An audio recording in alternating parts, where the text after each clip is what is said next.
जय हिंद दोस्तों, स्वागत है आप सभी का आज के इस वीडियो में। दोस्तों आज के इस वीडियो में हम लोग डिस्कस करने वाले हैं डेली यूज इंग्लिश सेंटेंसेस के बारे में। जी हाँ दोस्तों, आज के इस वीडियो में मैं आप लोगों को जो भी इंग्लिश के सेंटेंसेस बताने वाला हूँ ये दोस्तों डेली लाइफ में यूज होने वाले इंग्लिश सेंटेंसेस हैं। अगर दोस्तों आप लोग एक बार इस वीडियो को ध्यानपूर्वक देख लोगे, अंत तक देखोगे तो आप लोग सही तरीके से अंग्रेजी को पढ़ना, बोलना, लिखना सीख सकते हो। चलो दोस्तों वीडियो को स्टार्ट करते हैं और पहला सेंटेंस या पहला वाक्य ये रहा आपकी स्क्रीन पर। मैं आ रहा हूं तो इसकी इंग्लिश क्या हो जाएगी?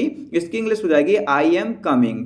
मैं आ रहा हूं, आई एम कमिंग। अब देखते हैं अगला सेंटेंस या अगला वाक्य। एक बार की बात है तो इसकी इंग्लिश क्या हो जाएगी?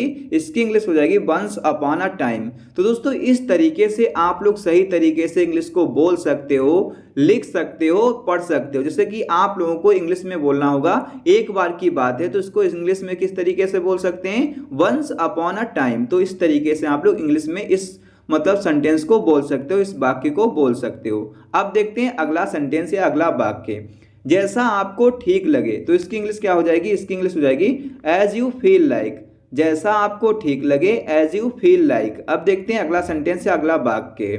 तुम उदास क्यों हो तो इसकी इंग्लिश क्या हो जाएगी? इसकी इंग्लिश हो जाएगी व्हाई आर यू अपसेट। तुम उदास क्यों हो, व्हाई आर यू अपसेट। तो दोस्तों अब हम लोग देखते हैं अगला वाक्य या अगला सेंटेंस।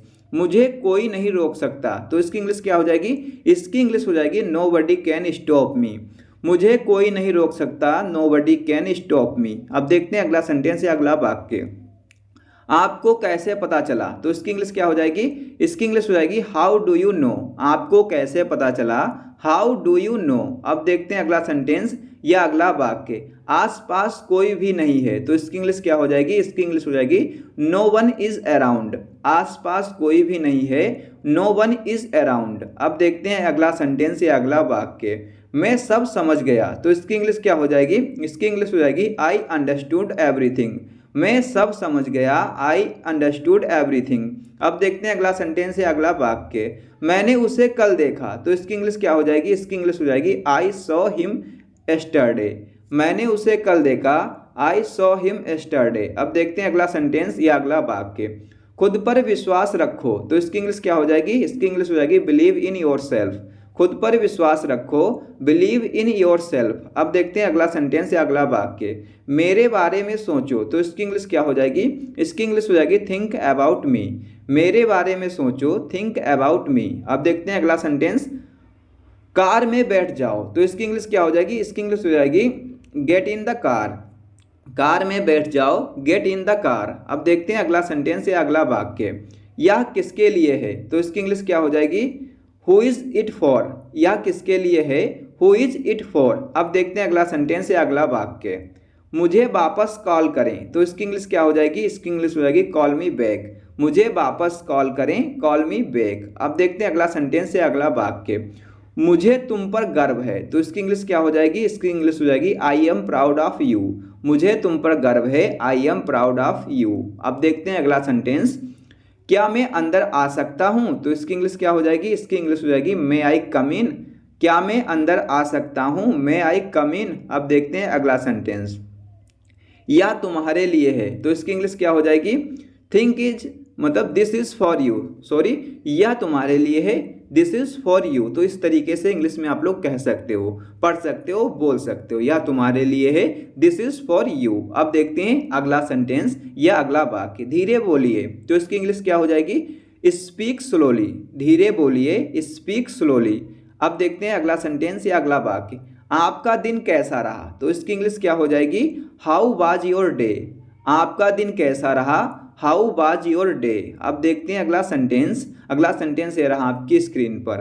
कोई फर्क नहीं पड़ता तो इसकी इंग्लिश क्या हो जाएगी? इसकी इंग्लिश हो जाएगी इट डजंट मैटर। कोई फर्क नहीं पड़ता, इट डजंट मैटर। अब देखते हैं अगला सेंटेंस या अगला वाक्य। और कुछ तो इसकी इंग्लिश क्या हो जाएगी? Anything else. और कुछ, एनीथिंग एल्स। अब देखते हैं अगला सेंटेंस। अगला सेंटेंस ये रहा आपकी स्क्रीन पर। और बताओ तो इसकी इंग्लिश क्या हो जाएगी? टेल मी मोर। और बताओ, टेल मी मोर। अब देखते हैं अगला वाक्य, अगला सेंटेंस। तुम क्या चाहते हो तो इसकी इंग्लिश क्या हो जाएगी? What do you want. तुम क्या चाहते हो, व्हाट डू यू वांट, तो इसकी इंग्लिश हो जाएगी इस तरीके से आप लोग बोल सकते हो। अगला वाक्य, आप कहाँ रहते हैं, तो इसकी इंग्लिश क्या हो जाएगी, वेयर डू यू लिव, आप कहाँ रहते हैं, वेयर डू यू लिव। अब देखते हैं अगला सेंटेंस या अगला वाक्य, मेरे साथ आओ, तो इसकी इंग्लिश क्या हो जाएगी, कम विद मी, मेरे साथ आओ, कम विद मी। अब देखते हैं अगला सेंटेंस। अगला सेंटेंस ये रहा आपकी स्क्रीन पर, यह आपके लिए अच्छा होगा, तो इसकी इंग्लिश क्या हो जाएगी, it will be better for you, यह आपके लिए अच्छा होगा, it will be better for you. अब देखते हैं अगला सेंटेंस।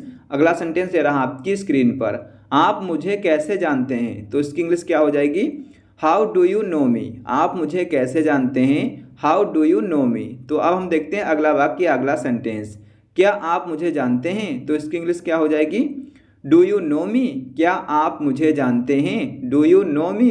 अब देखते हैं अगला सेंटेंस या अगला वाक्य, अपना समय बर्बाद मत करो, तो इसकी इंग्लिश क्या हो जाएगी, डोंट वेस्ट योर टाइम, अपना समय बर्बाद मत करो, डोंट वेस्ट योर टाइम। अब देखते हैं अगला सेंटेंस या अगला वाक्य, मुझे मत बताओ, तो इसकी इंग्लिश क्या हो जाएगी, इसकी इंग्लिश हो जाएगी डोंट टेल मी, मुझे मत बताओ, डोंट टेल मी। तो दोस्तों यही थे इंग्लिश के ऐसे सेंटेंसेस जो आपकी डेली लाइफ में कभी ना कभी तो यूज होते ही हैं। अगर दोस्तों आप लोग इनको सही से लिखना पढ़ना बोलना सीख जाओगे तो आप लोग अच्छी तरीके से इंग्लिश को पढ़ सकते हो, बोल सकते हो, लिख सकते हो। अगर दोस्तों आप लोगों को ऐसे ही डेली यूज इंग्लिश सेंटेंसेस के वीडियो चाहिए हैं तो इस वीडियो को लाइक करके चैनल को सब्सक्राइब करना बिल्कुल मत भूलिएगा। मिलते हैं किसी नेक्स्ट वीडियो में, तब तक के लिए जय हिंद।